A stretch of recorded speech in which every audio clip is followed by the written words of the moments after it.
হাসিনা পালিয়ে যাওয়ার সেই খবর পৃথিবীর সবাই জানে, কিন্তু ৩ থেকে ৫ তারিখ পর্যন্ত ক্যান্টনমেন্টে কিছু ঘটনা ঘটেছে যেই ঘটনা এখনও আমাদের কাছে অজানা। ৩ তারিখ সেনাপ্রধানের ওই ভার্চুয়াল মিটিংয়ের পর মোটামুটি নিশ্চিত হয়ে যায় শেখ হাসিনা অধ্যায় বাংলাদেশে শেষ। শুরু হয় ভারতের প্ল্যান বি বাস্তবায়নের প্রক্রিয়া। ৩ তারিখ রাতে আসিফ নজরুলের সাথে ডিজিএফআই কার্যালয়ের পাশের একটি ভবনে আসিফ নজরুলের ঘনিষ্ঠ বন্ধু major general Hamid, lieutenant general Mujib এবং মেজর জেনারেল ফেরদৌস সেলিমের একটি গোপন বৈঠক হয়, যেখানে ভারতীয় গোয়েন্দা সংস্থার ১৬ জন কর্মকর্তা উপস্থিত ছিলেন। মূলত ৫ তারিখ শেখ হাসিনা পদত্যাগ করার পর করণীয় নির্ধারণ করতেই ওই বৈঠক অনুষ্ঠিত হয়। দীর্ঘ বৈঠক শেষে মোট ৩টি বিকল্প নির্ধারণ করা হয়। প্রথমটি জরুরি অবস্থা জারি করে সেনাবাহিনীর হাতে ক্ষমতা দেয়া, দ্বিতীয়টি আসিফ নজরুলকে প্রধান উপদেষ্টা করে একটি অন্তর্বর্তীকালীন সরকার গঠন। অন্তর্বর্তীকালীন সরকারের ভেতরে যেন ভারতীয় বলয়ের লোকজন বেশি সংখ্যায় রাখা যায় সেটা নিশ্চিত করার ব্যাপারেও আলোচনা হয় বৈঠকে, এবং সেটা নিশ্চিত করতে আসিফ নজরুলের পেছনে সেনাবাহিনীর ওই অংশটির সর্বোচ্চ সাপোর্ট থাকারও নিশ্চয়তা দেওয়া হয়। মূলত আসিফ নজরুলকে সামনে রেখে সেনাবাহিনীর মাধ্যমেই দেশ চালানোর পরিকল্পনা করা হয়েছিল ৩ তারিখের ওই গোপন বৈঠকে। ৪ তারিখ ৩ বাহিনী প্রধানের মধ্যে দফায় দফায় বৈঠক চলেছে। সেই বৈঠক থেকে সিদ্ধান্ত হয় ৫ তারিখ সকাল ৯টার মধ্যে শেখ হাসিনাকে চূড়ান্তভাবে পদত্যাগের বিষয়টি জানিয়ে দেওয়া হবে।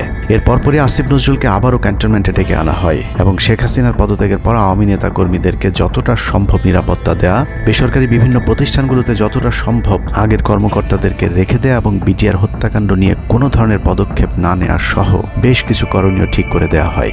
দীর্ঘ সেই আলোচনার কারণে ৪ তারিখ সারা রাত ক্যান্টনমেন্টে অবস্থান করেছেন আসিফ নজরুল।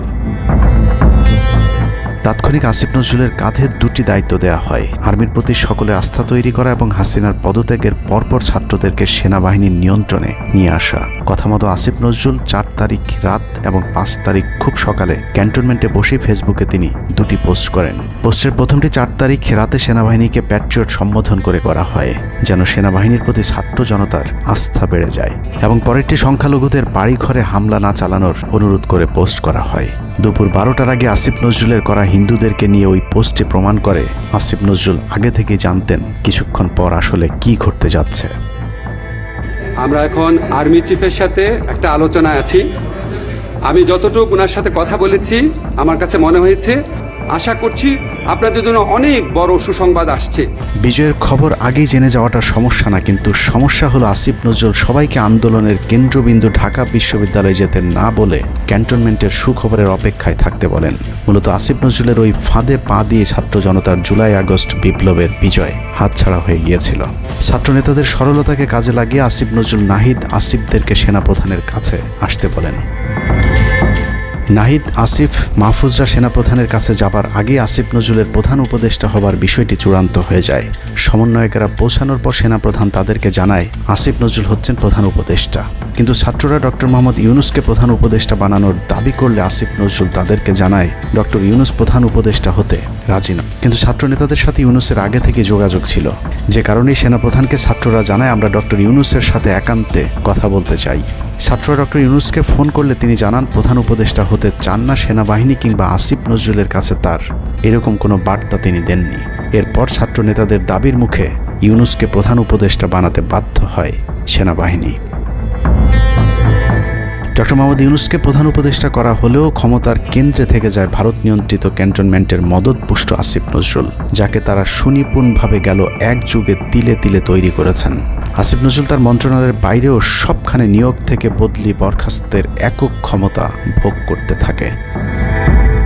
একদিকে সেনাবাহিনীর ছত্রছায়া আসিফ নজরুলের হাত ধরে ভারতীয় এজেন্টদেরকে গুরুত্বপূর্ণ সব পদে বসানো হচ্ছিল, অন্যদিকে চলছিল পুরো দেশ দখলের ভয়ঙ্কর ষড়যন্ত্র। কিন্তু ছাত্রদের চাপের মুখে আসিফ নজরুলের পরিবর্তে ডক্টর মোহাম্মদ ইউনুসের প্রধান উপদেষ্টা হবার বিষয়টি কোনোভাবেই মেনে নিতে পারেনি সেনাবাহিনীর ভারতপন্থী অংশটি, যে কারণে ৫ তারিখ রাতেই একটি ব্যর্থ সেনাকুয়ের ষড়যন্ত্র করা হয়েছিল। ৫ তারিখের পরপর ইউনুসের একের পর এক ভারতীয় আগ্রাসন বিরোধী বক্তব্যে আতঙ্কিত হয়ে ওঠে ভারতীয় বলয়, যে কারণে ৮ তারিখ শপথ নেয়ার আগেই ডক্টর মোহাম্মদ ইউনুসকে হত্যা করে সেনাকুয়ের আরেকটি চেষ্টা চালায় সেনাবাহিনীর ওই অংশটি। ৮ তারিখ ডক্টর ইউনুসের নেতৃত্বে নতুন সরকার শপথের ঠিক আগ মুহূর্তে একটি সেনাকুয়ের চেষ্টা করা হয়। কুয়ের নেতৃত্ব দেন লেফটেন্যান্ট জেনারেল মুজিব এবং মেজর জেনারেল হামিদুল হক।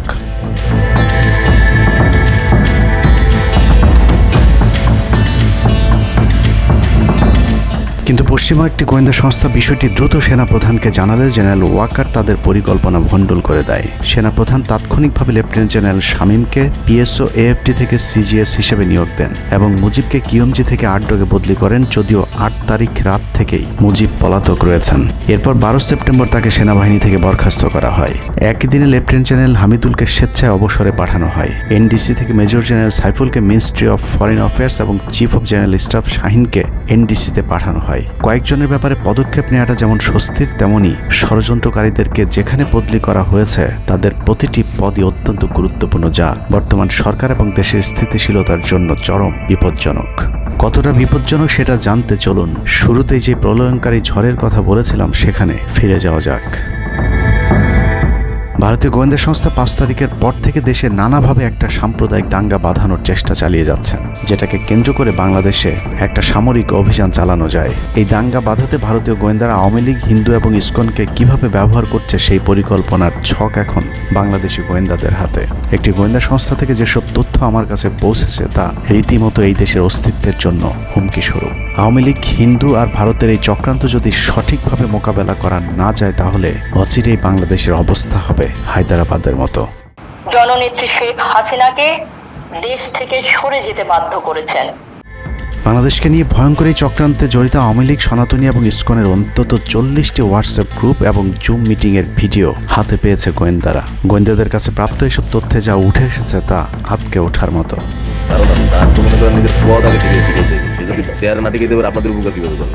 সেনাপ্রধান জামাত হলে এতদিন আওয়ামী লীগ বাইচে ফেলা দিত, ঠিক আছে? এটা তো আমাদেরও আওয়ামী লীগেরও একটা গেম হতে পারে, বলা যায় জামাত শিবিরের উপরে সব চাপা দিতে পারে, এটাও হতে পারে। এসব গ্রুপগুলোতে রীতিমতো বাংলাদেশের বিরুদ্ধে যুদ্ধের প্রস্তুতি চলছে। গ্রুপে তাদের সাথে সাবেক আওয়ামী লীগ সরকারের শীর্ষস্থানীয় নেতা থেকে বর্তমান সেনাবাহিনীতে চাকরিরত জেনারেল পর্যন্ত মাঝে মধ্যেই নাকি যোগ দিচ্ছেন। নানক ভাই থেকে শুরু করে আমাদের সুজিত দা, তারপর আরো অনেক টপ লেভেলের যারা মন্ত্রী, মিনিস্টার, প্রতিমন্ত্রী, তারপরে ইভেন কামাল ভাই। তো এখন বিষয়টা হচ্ছে যে ইভেন রাষ্ট্রপতির যে একেবারেই মানে কি বলে তার যে একেবারে মানে রাইট হ্যান্ড সচিব, উনিও আমাদের সাথে 2 দিন জয়েন করছেন। তো এখন ওনারা আসলে ভালো হইতো, যারা যারা আসেন আসলে ভালো হইতো। অনেক আমাদের এখানে প্রায় 12 থেকে 13 জন আপনার এমপি এসে কথা বলেছেন, যেটা আপনারা জানেন না, ঠিক আছে? বাংলাদেশে একেবারে টপ লেভেল সামরিক বাহিনীর 4 থেকে 5 জন জেনারেল লেভেলের লোকজন ওনারা এসে এখানে বসে থেকে আমাদের লাইভ শুনে গেছেন। আমাদের প্রধানমন্ত্রী উনি নিজে এসে বসে থেকে গেছেন। গ্রুপের সবচেয়ে ভয়ঙ্কর তথ্য পাওয়া গেছে ভুয়া মুক্তিযোদ্ধা জেডআই খান পান্নার মেসেজ থেকে। আওয়ামী এই আইনজীবী শহীদ সাইফুল ইসলাম আলিফের হত্যাকাণ্ড নিয়ে চাঞ্চল্যকর তথ্য দিয়েছে জেডআই খান পান্না। একটি চ্যাটিংয়ে তিনি লিখেছেন, দাড়িওয়ালা উকিল বেশি হয়ে গিয়েছে, আরও 2-1টারে খেয়ে দাও, আদালতে আমরা আছি, এখন অল্প কয়েকদিন জেলে থাকলেও 30 তারিখের পরে পুরস্কার পাবা। আরেকটি মেসেজে তিনি লিখেছেন, সুযোগ হাতছাড়া হয়েছে তোমাদের কারণে, কালকে সব হয়ে যেত। পরিকল্পনা ছিল কুপিয়ে মারার পর হিন্দুদের বাড়িতে হামলা হলে ভারত থেকে ট্রুপ চলে আসবে। ওরা যেহেতু হামলা করেনি, তোমাদেরই উচিত ছিল নিজেরা নিজেদের বাড়িঘরে আগুন দেওয়া। পেছনের ঘটনা বাদ দিয়ে 30 তারিখের পরিকল্পনায় মনোযোগী হও সবাই। শহীদ আলিফ হত্যাকাণ্ড নিয়ে আরেকজন লিখেছেন, কালকে আদালতে একটা লাশ পড়বে, হিন্দু ভাইদের পাশে আমাদের সবাইকে থাকতে হবে, ব্রিগেড মেজরের কমান্ড মেনে চলতে হবে। 30 তারিখের কর্মসূচি নিয়ে গ্রুপটিতে সশস্ত্র যুদ্ধের মাধ্যমে দেশ দখলের ভয়ঙ্কর সব আলোচনা করার ভিডিও হাতে এসেছে আমাদের। তারা বানালি অস্ত্রগুলি আছে, এই অস্ত্রগুলি কোথায় আছে আমার কাছে অলরেডি খবর এসেছে। আমি নিউজ দিচ্ছি গোয়েন্দাদের মাধ্যমে, তারা বলেছে 5000-এর বেশি তারা অস্ত্র আনছে, M60 রাইফেল, সাইবার রাইফেল আছে, 47 রাইফেল আছে, তাদের কাছে অত্যাধুনিক হটগান আছে। আলোচকদের একজন বলছিলেন, সাবেক এবং বর্তমান পুলিশের সমন্বয়ে 1700 অস্ত্রধারী গ্যারিলা প্রস্তুত করা হয়েছে 30 নভেম্বরের জন্য। আমরা ইতিমধ্যে কথা বলেছি, পুলিশ পার্টির কথা বলছি, পুলিশের অনেক কর্মকর্তা অতিরিক্ত আইন থেকে শুরু করে পুলিশ পার্টিরা এসে এসেছেন, ওনারা আমার সাথে কথা বলে আমাদের যোগাযোগ রক্ষা করছে। ঢাকা শহরকে কিভাবে ব্লক করা হবে সেই পরিকল্পনাও করা হচ্ছে এসব জুম মিটিংগুলোতে। আমাদের কাজ হলো আবদুল্লাহপুর, আবদুল্লাহপুর, আশুলিয়া, টঙ্গীর আছে, আমরা উত্তরা, ওইটা একটা ব্লক দিবেন, তাহলে আমরা খুব সহজে আমাদের কাজ সমাধান করবো।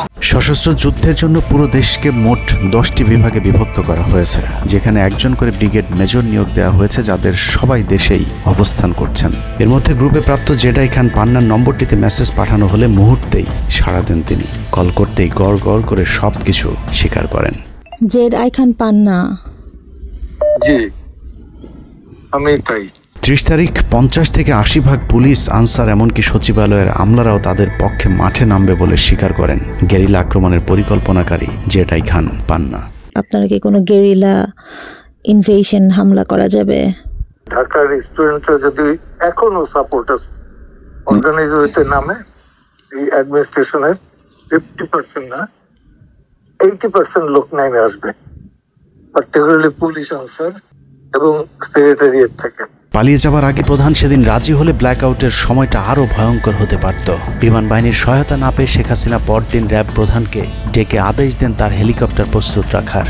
র্যাব প্রধান হাসিনার আদেশ অনুযায়ী ছাত্রদের বিরুদ্ধে অপারেশনে হেলিকপ্টার ব্যবহার করেন। হেলিকপ্টারের গুলিতে যতগুলো হতাহতের ঘটনা ঘটেছে সবগুলোই র্যাবের হেলিকপ্টার থেকে করা হয়েছিল। র্যাবের পাশাপাশি ঢাকার বাইরে দু একটি পাদে প্রায় সবকটি ডিভিশনের জিওসিরা দেশের বিরুদ্ধে অবস্থান নিয়েছিলেন। ঢাকার বাইরে থেকে বিশেষ করে ডিভিশন সাপোর্ট ব্যাটালিয়নকে অগ্রাধিকার ভিত্তিতে ঢাকায় নিয়ে আসা হয়, কারণ তাদের সাথে এপিসি সুবিধা ছিল। এপিসি গাড়িগুলো মূলত ছাত্রদের বিরুদ্ধে চূড়ান্ত পদক্ষেপ নেওয়ার জন্যই আনা হয়েছিল। রাষ্ট্রীয় গুরুত্বপূর্ণ এলাকা কেপিআই রক্ষায় 19 তারিখে সেনা নামানোর সিদ্ধান্ত নেওয়া হয়। নিয়ম অনুযায়ী সেনাবাহিনীর কেপিআই রক্ষার দায়িত্ব পালন করার কথা থাকলেও বিভিন্ন জায়গায় দেখা গেছে সেনাবাহিনীর ছত্রছায়ায় পুলিশ এবং আওয়ামী লীগ, ছাত্রলীগের সন্ত্রাসীরা ছাত্রদের উপর হামলা চালিয়েছে। কোথাও সরাসরি সেনাবাহিনীকেও গুলি চালাতে দেখা গেছে। এর মধ্যে ঢাকার 46 পদাতিক ডিভিশনের ইনফ্যান্ট্রি ব্রিগেডের ইউনিটগুলো ঢাকার প্রাণকেন্দ্রগুলোতে ছাত্রদের উপর সবচেয়ে বেশি দমন পীড়ন চালিয়েছে। অনুসন্ধানে 19 থেকে 23 জুলাই পর্যন্ত গণহত্যার সাথে জড়িত সেনাবাহিনীর কয়েকজন অফিসারের নাম উঠে এসেছে, যারা এখনো পর্যন্ত গুরুত্বপূর্ণ সব পদে বহাল আছেন, যা ডক্টর মোহাম্মদ ইউনূস সরকারের জন্য অত্যন্ত বিপজ্জনক। কতটা বিপজ্জনক সেটা বোঝার জন্য আন্দোলনের সময়টাতে ওই অফিসারদের ভূমিকা কী ছিল সেটা একটু দেখে আসি। আন্দোলনের সবচেয়ে বেশি রক্তক্ষেকো ছিলেন বিজিবির ডিজি মেজর জেনারেল আশরাফ।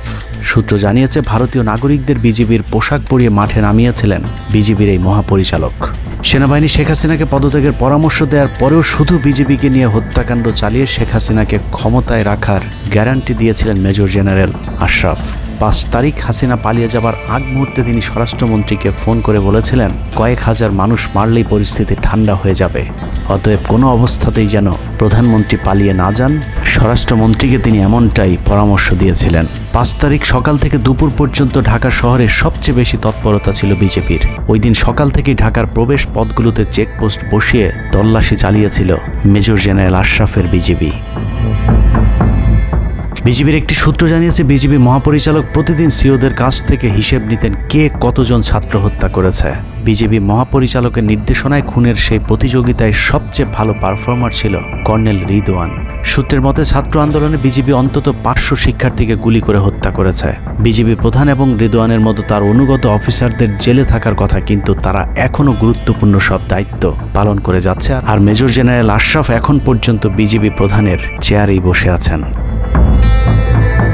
46 ডিভিশনের brigade commander brigadier general Imran 24শে জুলাই রাতে তড়িঘড়ি করে বের হচ্ছিলেন। এ সময় পাশ থেকে আরেকজন অফিসার তাকে জিজ্ঞেস করেছিলেন কোথায় যাচ্ছেন। তিনি তখন বলেছিলেন শিকারে যাচ্ছি।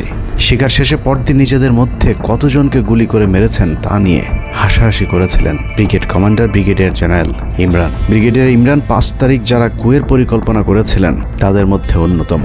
যদিও সেনা প্রধানের দূরদর্শিতায় তা সম্ভব হয়নি, কিন্তু অদৃশ্য কারণে তার বিরুদ্ধে এখনো পর্যন্ত কোনো ব্যবস্থা নেওয়া হয়নি। কুমিল্লার জিওসি মেজর জেনারেল জাহাঙ্গীর আলমের পাঠানো কুমিল্লার 15 বিট সাপোর্ট ব্যাটালিয়নকে বাড্ডায় ছাত্রদের দমনে নামানো হয়েছিল। আপনাদের মনে থাকবার কথা 4 তারিখ দুপুরে কুমিল্লার একটি ভিডিও সোশ্যাল মিডিয়াতে ছড়িয়ে পড়েছিল, যেখানে দেখা গিয়েছে সেনাবাহিনীর একটি এপিসি থেকে পুলিশের দিকে লক্ষ্য করে ফায়ার করা হচ্ছে। অনেকের মাঝে একটি ভুল ধারণা রয়েছে যে কুমিল্লা ক্যান্টনমেন্টের সেনাবাহিনী হয়তো ছাত্র জনতার পাশে দাঁড়িয়েছিল। মূল ঘটনা হলো 4 তারিখ দুপুর 11টার দিকে সোশ্যাল মিডিয়াতে ছড়িয়ে পড়া ওই ভিডিওটি একজন জুনিয়র অফিসারের ব্ল্যাঙ্ক ফায়ার। ওই সময় ছাত্রদেরকে দেখা যায় এপিসির পাশে উল্লাস করতে। ঘটনার পরপর কুমিল্লার কুখ্যাত সন্ত্রাসী এমপি বাহার শেখ হাসিনার মিলিটারি সেক্রেটারিকে বিষয়টি ফোন করে জানালে উক্ত এপিসি ইউনিটটিকে ক্যান্টনমেন্টে ব্যাক করান জিওসি জাহাঙ্গীর আলম। ওই ঘটনাটিকে তিনি পরবর্তীতে নিজের ক্রেডিট হিসাবে মানুষের সামনে তুলে ধরে নিজেকে আওয়ামী বিরোধী হিসেবে চালিয়ে দেওয়ার চেষ্টা করেছেন, যার ফলশ্রুতিতে তিনি ডিজিএফআই প্রধানের মতো গুরুত্বপূর্ণ একটি পদ বাগিয়ে নেন। অথচ 4 তারিখ ওই ঘটনা বাদে কুমিল্লায় সবখানে সেনাবাহিনীর পাহারায় ছাত্র জনতাকে হত্যা করেছে আওয়ামী সন্ত্রাসীরা। 5 তারিখ সেনাবাহিনীর তৎকালীন chief of general staff lieutenant general Shahinul Haque খুনিদের অন্যতম একজন। কট্টর ভারতপন্থী এই দালাল আন্দোলনের শুরু থেকে শেষ পর্যন্ত হাসিনাকে টিকিয়ে রাখার যুদ্ধ চালিয়ে গিয়েছে। হাসিনা চলে যাবার পরও সেনাবাহিনীতে কু করার চেষ্টা করেছেন শাহিনুল হক। অথচ সেনাপ্রধান মধুর শাস্তি হিসেবে তাকে সিজিএস থেকে সরিয়ে এনডিসির কমান্ডেন্টের মতো গুরুত্বপূর্ণ পদে বসিয়েছেন। এছাড়া সম্প্রতি আওয়ামী ঘেঁষায় এই কর্মকর্তাকে 15 বছর ধরে যেসব সেনাবাহিনীর কর্মকর্তারা প্রমোশন বঞ্চিত ছিলেন তাদের প্রমোশনের লক্ষ্যে গঠিত কমিটির প্রধান করা হয়েছে তাকে, যে কারণে বঞ্চিত অফিসারেরা শঙ্কায় আছেন ন্যায্য অধিকার ফিরে পাবার। 9ম ডিভিশনকে মনে করা হয় ঢাকার সেফগার্ড। এই পদে প্রধানমন্ত্রীর সবচেয়ে বিশ্বস্ত অফিসারকে বসানো হয় সব সময়। 9ম ডিভিশনের জিওসি মেজর জেনারেল মঈন খানও ছিলেন হাসিনার গুম খুনের অন্যতম দোসর, অথচ তাকে এখনো পর্যন্ত স্বপদে বহাল রাখা হয়েছে, যা অত্যন্ত ঝুঁকিপূর্ণ। 5 তারিখের আগে আশুলিয়াতে ছাত্র হত্যা থেকে শুরু করে 5 তারিখের পরে গার্মেন্টসের সব অস্থিরতার জন্য 9ম ডিভিশনের এই জিওসি সরাসরি যুক্ত। সেনাবাহিনীর স্পর্শকাতর আরেকটি জায়গায় বসে আছেন আরেক খুনি ব্রিগেডিয়ার জেনারেল সেলিম আজাদ। জুলাইয়ের মাঝামাঝি পর্যন্ত সেনাবাহিনী ছাত্র আন্দোলন নিয়ে তেমন মাথা ঘামায়নি। ছাত্রলীগ যেদিন ঢাকা বিশ্ববিদ্যালয়ে ছাত্রীদের উপর আক্রমণ করেছিল, মূলত সেদিন থেকে সেনাবাহিনীর অভ্যন্তরীণ বিভিন্ন গ্রুপগুলোতে আলোচনা সমালোচনা শুরু হয়। 17 তারিখ সকল ডিভিশনের জিওসিরা অফিসার এবং সৈনিকদেরকে কোনো ধরনের গুজবে কান না দেওয়ার পরামর্শ দেন। জিওসিদের পক্ষ থেকে সাফ জানিয়ে দেওয়া হয় সরকার মিসক্রিয়েন্টদের বিরুদ্ধে যথাযথ ব্যবস্থা নিচ্ছে, এটা নিয়ে সেনাবাহিনীর মাথা ঘামানোর কিছু নেই। 11 ডিভিশনের মেজর জেনারেল খালেদ আল মামুন, 55 ডিভিশনের GOC major general Mahbubur Rashid এবং কুমিল্লা ডিভিশনের জিওসি জাহাঙ্গীর আলম ছিলেন সবচেয়ে বেশি আক্রমণাত্মক। ছাত্রদের পক্ষে কোনো পোস্ট কিংবা প্রোফাইল পিকচার লাল করার বিরুদ্ধে তাদের ছিল কঠোর বার্তা। 17 জুলাইয়ের গুরুত্বপূর্ণ আরেকটি ঘটনা হলো Hasina air chief marshal Hasan Mahmud খানকে বিমান বাহিনীর MI-17 হেলিকপ্টারকে এভি গান কনফিগারেশন লোড করতে বলেন, যা মূলত যুদ্ধকালীন চূড়ান্ত সময় ব্যবহার করা হয়। এয়ার চিফ হাসিনাকে উল্টো প্রশ্ন করেন, আমাদের সেনাবাহিনী কি এখনও ফেল করেছে? তাহলে এত দ্রুত বিমান বাহিনী কেন? বিমান বাহিনী প্রধানের মুখের উপর এমন বক্তব্যে শেখ হাসিনা প্রচণ্ড ক্ষেপে যান। এর পরপরই তিনি বিমান বাহিনী প্রধানের বিরুদ্ধে পদক্ষেপ নেওয়ার জন্য ব্রিগেডিয়ার জেনারেল ইমরান হামিদ এবং লেফটেন্যান্ট জেনারেল মুজিবকে নির্দেশ দেন। আর্মি ইন্টেলিজেন্স থেকে এই পরিকল্পনার তথ্য জেনে বিমান বাহিনী প্রধান ওই রাতেই তার নিরাপত্তার জন্য গাজীপুর থেকে এয়ার কমান্ড নিয়ে আসেন, যে ইউনিটটি এখনও বিমান বাহিনী প্রধানের নিরাপত্তার দায়িত্বে ঢাকাতেই অবস্থান করছে। যাই হোক, বিমান বাহিনীর মায়ের হয়তো কানে বেজে উঠবে, পানি লাগবে, পানি।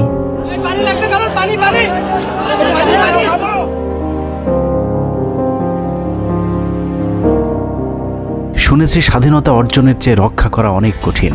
স্বাধীনতার এই পতাকা সমুন্নত রাখতে যারা জীবন দিয়েছেন তাদের সে রক্ত যেন বৃথা না যায়। এ পতাকার জন্য যেন আর কাউকে জীবন দিতে না হয়। স্বাধীনতার এমন যুদ্ধ আর দেখতে চাই না। এ যুদ্ধের প্রতিপক্ষ অনেক হিংস্র, খুব নিষ্ঠুর। ওরা বুকে গুলি নিয়ে কাতরাতে থাকা মানুষকেও শান্তিতে মরতে দেয় না। ওরা আরও রক্ত চায়। 15 বছর মুসলিম নিধন করে ওদের এতটুকু অনুশোচনা নেই। রক্তের নেশায় এখনো বুঁদ হয়ে আছে হিংস্র পশু আত্মাগুলো। এদিকে এক পক্ষ নিজেদেরকে বিজয়ী ভেবে ঘরে ফিরেছে। ঘরে ফেরার আগে যাদের বাড়ি ঘরে আগুন দিয়ে ঘর থেকে বের করেছিল, সেই শত্রুকেই আবার তুলে নিয়েছিল নিজেদের ঘরে। ছাত্রলীগ নিষিদ্ধের কথা বলছে। এই নিষিদ্ধ করবার ম্যান্ডেটটা, নিষিদ্ধ করবার অধিকারটা তাদেরকে কে দিল? তারা এদেশের মানুষ, রাজনীতি করার অধিকার সকলের আছে। আমাদের কেড়ে নেওয়া যেমন অন্যায় ছিল, আমরাও আরেকজনের কেড়ে নেওয়ার অধিকার, এটা আমরা এভাবে বলি। আওয়ামী মানবরূপী দানব ঘাড়ের উপর বিষাক্ত কার্বন ডাই অক্সাইড ফেলছে, আর আমরা সেটাকে অক্সিজেন ভেবে বুকে নিচ্ছি। বিষাক্ত সাপ থেকে নিরাপদ না হয়ে সাপ নিয়ে খেলার পরিণতি কি হতে পারে সেটা বুঝতে খুব বেশি দেরি করবার প্রয়োজন নেই। আমার এই বার্তা আপনাদের কাছে পৌঁছানোর কয়েক ঘন্টা পরেই আপনার ঘরে যে শত্রুকে জায়গা দিয়েছিলেন তাদের সেই বিষমাখা মুখের বিষ আপনার গায়ে নেয়ার জন্য প্রস্তুত থাকুন। পূর্ব দিকে তাকিয়ে দেখুন আকাশ আবারও কালো হয়ে এসেছে।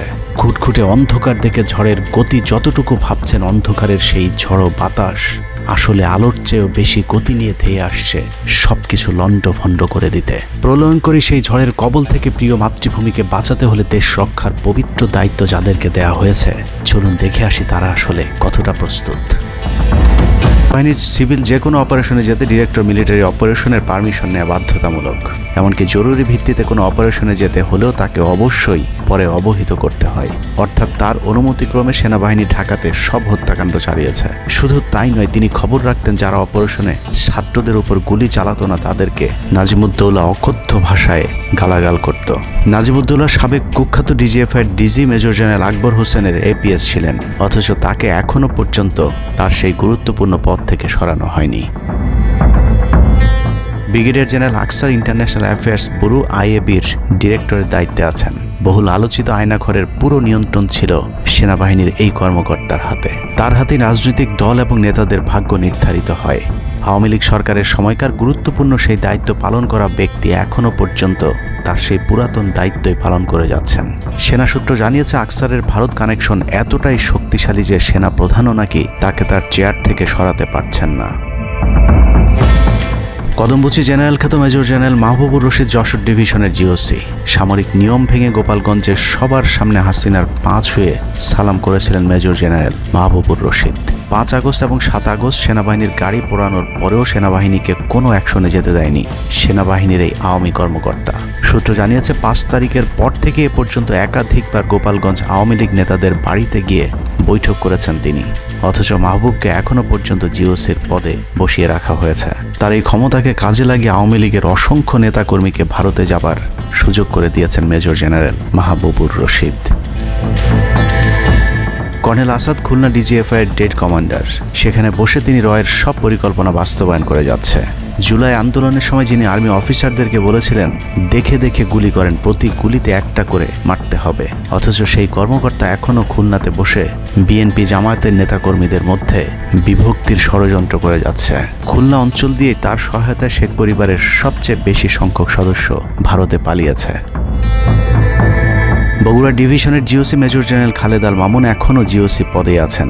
বগুড়া থেকে আসা 11 ডিভিশনের 7 ইস্ট বেঙ্গল এনে ঢাকার প্রবেশ পথ নিয়ন্ত্রণের জন্য গাজীপুরে রেখেছিলেন তিনি। উত্তরা গাজীপুর এলাকায় সংঘটিত হত্যাকাণ্ডের বেশিরভাগই জড়িত ছিল বগুড়ার 7 ইস্ট বেঙ্গল। রহস্যজনক কারণে 7 ইস্ট বেঙ্গলকে এখনও পর্যন্ত বগুড়ায় ফেরত না পাঠিয়ে ঢাকাতেই রাখা হয়েছে। মেজর জেনারেল ফেরদৌস হাসান সেলিম, যার মা ছিলেন হাসিনার অত্যন্ত ঘনিষ্ঠ বান্ধবী। ফেরদৌস সেলিম শেখ হাসিনাকে ফুপু বলে ডাকতেন। 27তম বিএমএ লং কোর্সের এই অফিসারের পাসিং আউটে শেখ হাসিনা নিজে উপস্থিত ছিলেন, যদিও হাসিনা তখন বিরোধী দলীয় নেত্রী ছিলেন। ডিজিএফের পদে থাকাকালীন হাসিনার টাকা পাচার এবং থাইল্যান্ডের বিভিন্ন ব্যবসা দেখাশোনার দায়িত্ব ছিল তার। 5 তারিখের সময়টাতে গুরুত্বপূর্ণ কোনো পদে না থাকায় নিজেকে এখন আওয়ামী বিরোধী দাবি করছেন ফেরদৌস হাসান সেলিম। ভয়ঙ্কর বিষয় হচ্ছে ডক্টর মোহাম্মদ ইউনূসকে ভুল বুঝে ইউনূসের মিলিটারি সেক্রেটারি পদে বসে সব কুটচাল চেলে যাচ্ছেন major general Ferdous Hasan. Guarantee দিয়ে বলে রাখলাম, সুযোগ পেলে সবার আগে ডক্টর মোহাম্মদ ইউনূসের মিলিটারি সেক্রেটারি নিজেই ইউনূসের গলা চেপে ধরবে। অতএব যত দ্রুত সম্ভব ডক্টর মোহাম্মদ ইউনূসের মিলিটারি সেক্রেটারির পদ থেকে তাকে সরাতে হবে। শেখ হাসিনার গণভবন ঠেকাতে সবচেয়ে বেশি শক্ত বলয় তৈরি করা হয়েছিল। অনুসন্ধানে জানা যায় শেখ হাসিনাকে রক্ষা করতে গণভবনের আশপাশে সেনাবাহিনীর অন্তত 13টি অস্থায়ী চেকপোস্ট বসানো হয়েছিল, যেখানে east Bengal regiment, field regiment artillery, Bangladesh infantry regiment, infantry brigade headquarter সহ সেনাবাহিনীর বেশ কয়েকটি চেকপোস্ট বসানো হয়েছিল শুধুমাত্র শেখ হাসিনাকে রক্ষা করার জন্য। সেনাবাহিনীর এসব আর্মি অফিসারদের সম্মিলিত অপারেশনে ছাত্রদের উপর চালানো হয়েছে নির্মম নৃশংস হত্যাযজ্ঞ। কিন্তু এই হত্যাকাণ্ডই সেনাবাহিনীর ভেতরে থাকা দেশপ্রেমিক অফিসারদের বিবেকের দরজা খুলে দিয়েছিল। 20 থেকে 23 জুলাই ইন্টারনেট বন্ধ করে যে পৈশাচিক হত্যাকাণ্ড চালানো হয়েছে, সেই দৃশ্য যখন একের পর এক সামনে আসতে শুরু করেছিল, তখন সাধারণ মানুষ যেভাবে স্তম্ভিত হয়েছিল, ঠিক একইভাবে সেনাবাহিনীর বিবেকবান জুনিয়র এবং মধ্যম সারির অফিসারদেরকেও ব্যাপকভাবে নাড়া দেয়। ভিডিওগুলো যত ছড়িয়ে পড়ছিল ততই থমথমে হয়ে উঠতে থাকে সেনাবাহিনীর অভ্যন্তরীণ পরিবেশ। 27 তারিখ প্রাপ্ত গোয়েন্দা তথ্যের ভিত্তিতে সেনাপ্রধানকে জানানো হয় পরিস্থিতি নিয়ন্ত্রণের বাইরে চলে যাচ্ছে। কোনো অবস্থাতেই প্রধানমন্ত্রীকে ক্ষমতায় রেখে পরিস্থিতি নিয়ন্ত্রণ করা সম্ভব নয়। গোয়েন্দা ওই রিপোর্টে আরও জানানো হয় সেনাবাহিনীর ভেতরে বিদ্রোহের আশঙ্কা দেখা দিয়েছে। বিশেষ করে মধ্যম সারি এবং জুনিয়র অফিসারদের ভেতর ব্যাপক অসন্তোষ লক্ষ্য করা যায়। একই রিপোর্ট প্রধানমন্ত্রীর অফিসকেও অবহিত করা হয়। সেই রিপোর্টের পরেও কঠোর অবস্থানে যাবার সিদ্ধান্ত নেওয়া হয় সরকারের পক্ষ থেকে।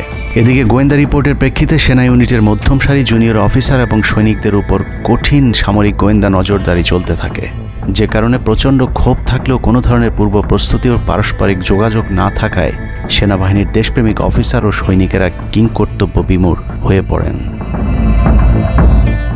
27-28 দুই দিন এভাবেই টান উত্তেজনার মধ্য দিয়ে কেটেছে। 29শে জুলাই শেখ হাসিনাকে পরিস্থিতি সম্পর্কে ধারণা দিতে সেনাপ্রধান সারা দেশের অফিসারদেরকে নিয়ে সেনা সদরের হেলমেটে একটি ভিডিও টেলিকনফারেন্সে দরবার গ্রহণ করেন। সেই কনফারেন্স অপারেটরের অসাবধানতাবশত স্ক্রিনে হঠাৎ করে ক্যামেরা টার্ন অফ করা HPM নামে একটি বক্স ভেসে উঠেছিল। এরপরে উপস্থিত অফিসারেরা হাসিনার উপস্থিতির বিষয়টি বুঝে ফেলেন। অনেকের ধারণা শেখ হাসিনা উপস্থিত আছেন এটা বোঝাতেই HPM বক্সটি সবাইকে দেখানো হয়েছিল, যেন কেউ কোনো ধরনের অভিযোগ করতে না পারেন।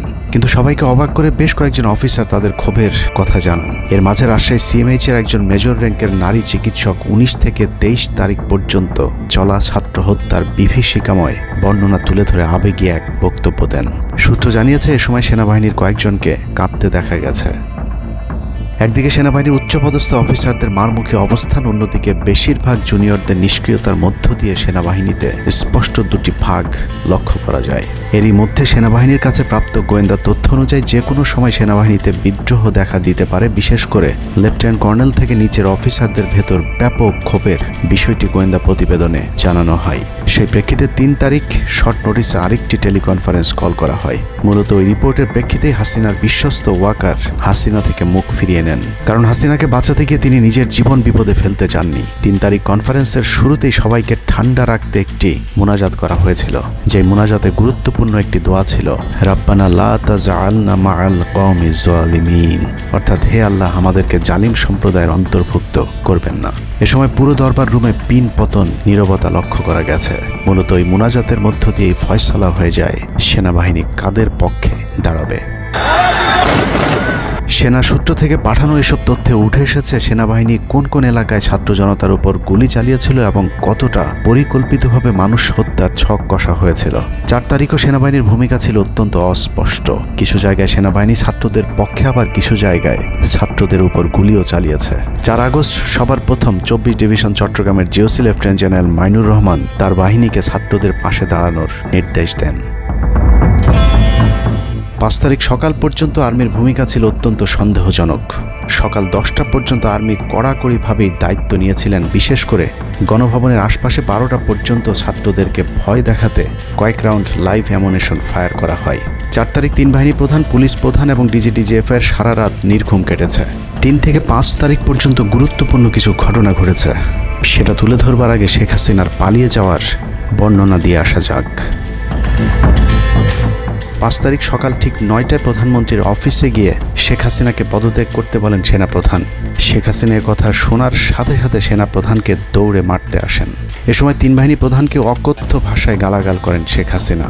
জেনারেল ওয়াকারকে হাসিনা বলেন, তুই পুলিশকে দেখে শিখতে পারিস নাই? এ সময় বিমান বাহিনী প্রধান সজীব ওয়াজেদ জয়কে ফোন করে তার মাকে বোঝানোর জন্য অনুরোধ করেন। সজীব ওয়াজেদ জয় এটি জানার পর উল্টো আর্মি চিফকে 2 তুকারি করে হুমকি দিতে থাকেন, তোর কোন বাবা তোকে চিফ বানাইছে, তোর বউ ছেলে মেয়ে কে কোথায় আছে সব কিছু দেখে নেওয়া হবে। রাগান্বিত হয়ে এরপরে সজীব ওয়াজেদ জয় লাইভে গিয়ে আবল তাবল বকতে থাকেন। ঠিক আছে, শেখ হাসিনার পর আপনাদের কি হবে সেটা আমারও চিন্তার বিষয় না, আমার পরিবারের আর চিন্তার বিষয় না, আপনারা বুঝবেন।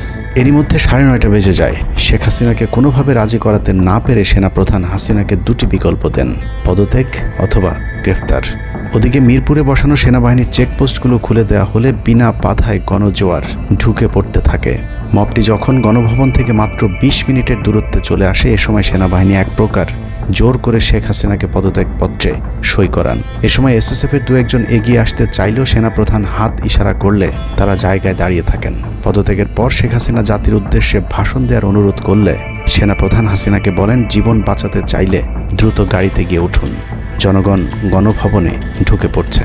সেনাবাহিনীর মতে শেখ হাসিনা সেদিন মাত্র 5 মিনিটের জন্য বেঁচে গিয়েছেন, তা না হলে জনগণ তাকে ধরে ফেলত। হাসিনাকে গণভবন থেকে উদ্ধার করে বিমানে ভারত পাঠিয়ে দেওয়ার জন্য মোট 3টি রুট প্ল্যান করা হয়েছিল। প্ল্যান এ, গণভবন থেকে গাড়ি বহরে বিমান বাহিনীর ব্লু স্কাই স্কুলের গেট দিয়ে তেজগাঁও বিমানবন্দরে ঢুকে ঢাকা সেনানিবাসে প্রবেশ এবং তারপর বিএএফ বেস দিয়ে বিমান বাহিনীর রানওয়েতে প্রবেশ। সেখান থেকে বিমান বাহিনীর C-130 যে বিমানে ভারতে উড্ডয়ন। দুর্ভাগ্যজনকভাবে ততক্ষণে বিপ্লবী জনতা শেওড়াপাড়া রাস্তা দিয়ে বিমান বাহিনীর ব্লু স্কাই স্কুলের গেট ক্রস করে আগারগাঁও চৌরাস্তা পর্যন্ত চলে এসেছিল। ওদিক দিয়ে ক্যান্টনমেন্টের জাহাঙ্গীর গেটও ছাত্র জনতার দখলে, তাই গণভবন থেকে গাড়িতে করে ঢাকা সেনানিবাসে ঢোকার সব পথ বন্ধ হয়ে গিয়েছিল, যে কারণে প্ল্যান বি অবলম্বন করতে হয়েছিল হাসিনাকে উদ্ধারকারীদের। প্ল্যান বি অনুযায়ী গণভবন থেকে বিমান ঘাঁটিতে যাওয়ার তখন একটাই পথ বাকি ছিল, তা হলো হেলিকপ্টারে যাওয়া। বিমান বাহিনীর MI-17 হেলিকপ্টার চন্দ্রিমা উদ্যানের পাশে বাণিজ্য মেলার মাঠে এসে অবতরণ করে। খুনি হাসিনা চন্দ্রিমা উদ্যানের পাশের রাস্তা দিয়ে বাণিজ্য মেলা মাঠে প্রবেশ করে এবং সেখান থেকেই হেলিকপ্টারে করে বিমান বাহিনী ঘাঁটিতে নিয়ে যাওয়া হয় তাকে। সেখানে গিয়ে তারেক সিদ্দিকী এবং সালমান এফ রহমানের জন্য কিছুক্ষণ অপেক্ষা করে শেখ হাসিনা। তবে শেষ পর্যন্ত সালমান এফ রহমানের পৌঁছাতে দেরি হওয়ায় শেখ হাসিনাকে নিয়ে কোনো গন্তব্য ছাড়াই 10টা 45 মিনিটে উড়াল দেয় বিমান বাহিনীর C-130 জুলিয়েট বিমানটি। সাধারণত বিমানের রুট ব্যবহারে কোড ব্যবহার করতে হলেও সেটা করেনি। রাডার ফাঁকি দিতে জীবনের ঝুঁকি নিয়ে এই পদ্ধতি অবলম্বন করা হয়েছিল। ফুল ফুয়েল লোড করা হয়। ভারতে যদি জায়গা না হয় তাহলে যেন মধ্যপ্রাচ্যের কোনো দেশ পর্যন্ত চলে যাওয়া যায়। মোট 9 জন পাইলটকে নিয়ে বিমানে ওঠানোর পর কোনো ধরনের নির্দেশনা বা ম্যাপ প্ল্যানিং ছাড়াই পাইলটদেরকে বলা হয় টেক অফ করতে। বিমানটি প্রথমে যশোরের উপর দিয়ে কলকাতায় পৌঁছালে সেনাপ্রধান জাতির উদ্দেশ্যে ভাষণের ঘোষণা দেন, কিন্তু কলকাতায় ল্যান্ডিংয়ের পারমিশন না দিলে সেখান থেকে শেখ হাসিনাকে বহন করা বিমানটি চলে যায় আগরতলায়। আগরতলায় পারমিশন না পেয়ে আবারও দিল্লির দিকে উড়াল দেয়। সেখান থেকে দিল্লি গেলে সেখানেও রিফিউজ করা হয়। দিল্লি বিমানবন্দরে নামতে না দিলে অনিশ্চয়তা দেখা দেয় শেখ হাসিনাকে বহন করা বিমানটির ভারতে অবতরণ নিয়ে। বিমানের একজন পাইলটের বরাত দিয়ে জানা যায় এভাবে উদ্দেশ্যহীনভাবে দীর্ঘক্ষণ ঘুরতে থাকার পর জরুরি অবতরণের সিদ্ধান্ত নেওয়া হয়। তবে জরুরি অবতরণের ঠিক আগ মুহূর্তে দিল্লির গাজিয়াবাদ এয়ারবেজে নামার অনুমতি পায় C-130 জুলিয়েট, যেখানে অজিত ধওয়াল তাকে রিসিভ করেন। অবতরণে জটিলতার কারণেই 5 তারিখ সেনাপ্রধান জাতির উদ্দেশ্যে ভাষণ দিতে বারবার দেরি করছিলেন, কারণ তিনি নিশ্চিত হতে চাচ্ছিলেন শেখ হাসিনা ভারতে অবতরণ করেছেন। তারপরই বাংলাদেশের মানুষ মুক্তি পায় এক ফেরাউনের হাত থেকে। হাসিনা এই ভিডিও প্রচারের সাথে সাথে রাষ্ট্রদ্রোহিতার অভিযোগে তাকে গ্রেফতার করতে হবে, তাহলে চক্রান্তকারীদের আরও পরিকল্পনার তথ্য পাওয়া যেতে পারে। ভবিষ্যতে এ ধরনের ষড়যন্ত্র বন্ধ করতে গ্রুপে থাকা সকলের মোবাইল নম্বর এবং চেহারা দেখে শনাক্তের পর দ্রুত গ্রেফতার করতে হবে। সূত্র জানিয়েছে DGFI প্রধানের প্রত্যক্ষ তত্ত্বাবধানে চলছে এসব দেশবিরোধী তৎপরতা। আর্মিকে ম্যাজিস্ট্রেসি পাওয়ার দেয়া হলেও তাদেরকে ক্ষমতা প্রয়োগ করতে দেওয়া হচ্ছে না, যে কারণে আওয়ামী লীগ নেতারা বেশিরভাগ এখনও দেশে থাকলেও তাদেরকে ধরা হচ্ছে না। অতএব সেনাবাহিনীর উচ্চপদস্থ হাসিনাপন্থী অফিসারদেরকে দ্রুত সেনাবাহিনী থেকে সরাতে হবে। 5 তারিখ সেনাপ্রধান যে ভূমিকা রেখেছেন তার জন্য তিনি অবশ্যই প্রশংসার দাবিদার, কিন্তু সেনাপ্রধানকে প্রমাণ করতে হবে তিনি আসলেই নায়ক নাকি খলনায়ক। 5 তারিখের পরেও সেনাবাহিনীর গুরুত্বপূর্ণ পদগুলোতে রদবদল না করা এবং গুম খুনের সাথে জড়িত অফিসারদের বিরুদ্ধে কোনো ব্যবস্থা না নেওয়া সহ বিডিআর হত্যাকাণ্ডের বিষয়ে দৃশ্যমান কোনো পদক্ষেপ না নেওয়া খুবই সন্দেহজনক। সূত্র জানিয়েছে সেনাপ্রধানের স্ত্রীর সাথে প্রতিনিয়ত শেখ হাসিনার যোগাযোগ রয়েছে। অতএব সেনাপ্রধানকে দ্রুত তার অবস্থান পরিষ্কার করে সেনাবাহিনীর গুরুত্বপূর্ণ পদগুলোতে নতুন করে নিয়োগ দিতে হবে। সেনাবাহিনীর জুনিয়র এবং মধ্যম সারির অফিসার এবং সৈনিকদের সবসময় দেশের স্বার্থে যুদ্ধের জন্য প্রস্তুত থাকতে হবে। মনে রাখতে হবে সেনাবাহিনী আমাদের আস্থার প্রতীক। সিনিয়র অফিসারদের দেশবিরোধী আদেশ এলে সৈনিকদেরকে নিয়ে তাদেরকে প্রতিহত করতে হবে। মনে রাখতে হবে সংখ্যায় আপনাদের মতো দেশপ্রেমিকদের সংখ্যাই এখনও সেনাবাহিনীতে বেশি। দেশের যে কোনো প্রয়োজনে সেনাবাহিনী যদি জনগণকে ডাক দেয় তাহলে এ দেশের প্রতিটি মানুষ জীবন দেওয়ার জন্য প্রস্তুত রয়েছে। ডক্টর মোহাম্মদ ইউনূসের পাশে থাকা ভারতীয় গুপ্তচর আসিফ নজরুল, মিলিটারি সেক্রেটারি ফেরদৌস হাসান সেলিম এবং প্রেস সেক্রেটারি শফিকুল আলমকে দ্রুত সরাতে হবে। প্রধান উপদেষ্টার সাথে ছাত্র নেতাদের সাক্ষাতের পথ সহজ করতে হবে। আসিফ নজরুলরা অসৎ উদ্দেশ্যে মাহফুজ আলমকে তার পাশ থেকে সরিয়েছে। অতএব যত দ্রুত সম্ভব মাহফুজ আলমকে আবার